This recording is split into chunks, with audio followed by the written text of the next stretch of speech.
Okay, now we have that quest called Restless Ghost.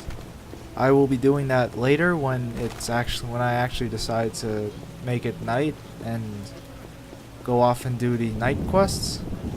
But for now, I'm going to keep doing quests that can be done during the day. Now, if you go to, if you follow the path that I'm going, and instead of going straight towards the inn, you turn left, and then at the end of the street, you turn right on the only door you can go in. You can talk to this guy, and he will give you a quest telling you to go to a certain house where there's supposedly treasure there. Now, it's not much of a surprise that this guy is trying to kill you and take your money and whatever else you may be possessing at the time. But he does not know that you're a witcher, so he foolishly goes along with his own plan, and you basically just kill like 3 people in the house. The house is really close by, actually.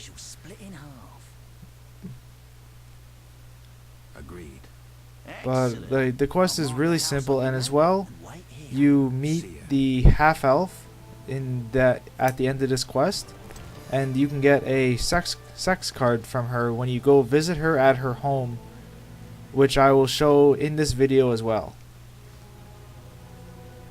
Now, to actually get her card, you're going to have to follow some your dialogue is going to have to progress in a certain way, and you will see me do that. And I won't talk over that part. But yeah, see, the house that you actually have to go to is right here. Now, like I said, this guy doesn't know that you're a witcher, so he doesn't realize that you can kill him and his other friends with absolutely no trouble. So when this conversation ends, use your group steal style, and they will die very quickly, and use fast and strong style depending on who is remaining when you're done killing the majority of them.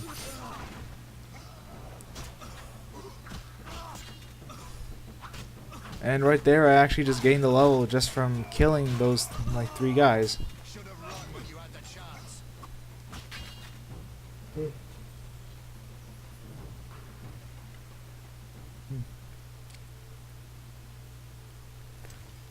But yeah, so when you're done, loot their bodies like always, and then you go talk to the half-elf, and she'll tell you to go meet her in her house, which is in the non-human district of the slums.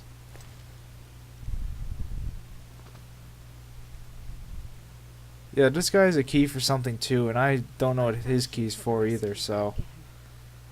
Mm. I don't wish to speak of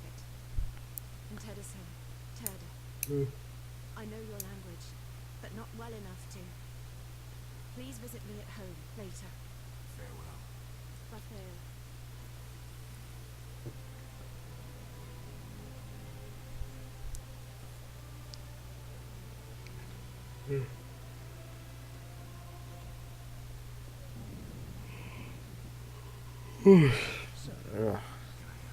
Sorry, I'm very tired. Shouldn't be. I should probably be going to bed around now. It's like 1:15 where I am at this very moment of me recording. Oh yeah, always remember to sell the spare weapons that you pick up from your enemies to the order trader, or the dwarven trader. It's kind like sometimes one just won't sell their stuff to you, so just go to the other one if that doesn't work. Now this is Golden Vivaldi's house. Now if you remember, you have a quest called Suspect Vivaldi. Now he's completely innocent, and most of the characters are completely innocent, and this guy, because money was transferred from Vivaldi's bank to bail the professor out of jail. Now Vivaldi doesn't have control over his own bank anymore. I forgot to mention, but if you talk to Zoltan about Vivaldi's bank, he will tell you that information, which lets you solve that quest without any troubles whatsoever. But yeah, you say you like tell him he lost control of his bank, and it'll just kind of end the quest. And for some reason, I saw him getting arrested later in this chapter. That can happen. I don't know what exactly triggered that. It's because I've gone through this game pretty much twice before this playthrough, and it's never happened to me before. At least not to my own knowledge. Right, and I probably should have said this a couple of videos ago, but if you plan on doing that quest, the rat, and you gave the elves from chapter 1 the crates outside Heron's house, Coleman will be dead when you start the second chapter. You'll show up at the tavern, or you'll go looking for him, and you'll see him shot down by arrows, basically. So if you want to do that quest, that's why I basically didn't that's why I didn't let the elves have the crates outside Heron's house, because I knew that they killed Coleman if I actually let them have the crates. Now, yeah, to get to the half-elf's house, you need to take this weird way, and just follow the dialogue as I do. Céad Milvad Gen. Greetings. Sadly, I don't speak the Elder language. Pity, White Wolf. Your language is like a stone axe, ours like a beautiful Virilidan sword, light in the hand as you perform pilastras and crescent moon parries. Would you teach me? Learning requires time. A young mind can master our language in a few years, but learning pilastras... I lost my memory. I may once have known your language.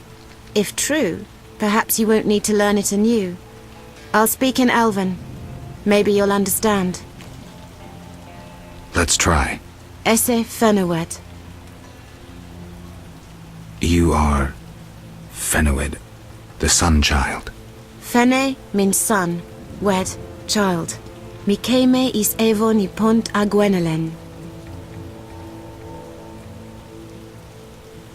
I may not know what you said, but I know what you'll say next. Ke? Hélène. That means beautiful. Abez. That means... how do you say? That means... kiss. You're quite the apt pupil. You're quite an accomplished teacher.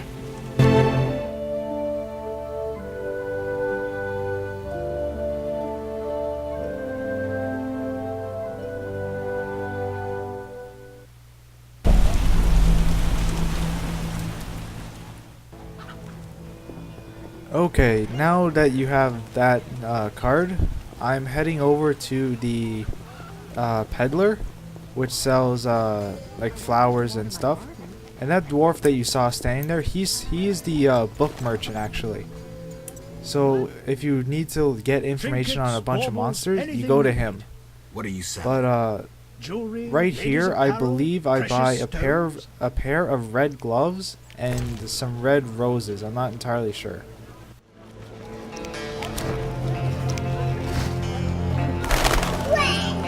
Jewelry, gifts, trinkets, and baubles.